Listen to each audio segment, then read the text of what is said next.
Hi guys, welcome to my channel.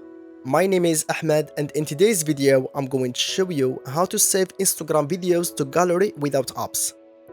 Okay, first open your Instagram app, then open up any video that you want to save to gallery.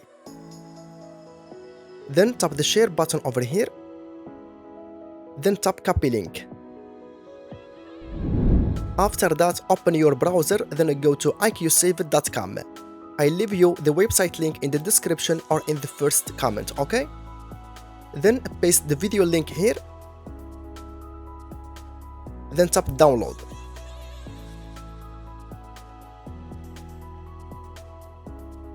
Then tap download video. And like that, you can save videos from Instagram to gallery without apps, okay?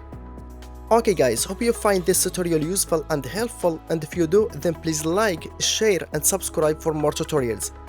Thank you so much for watching, see you in next video, bye.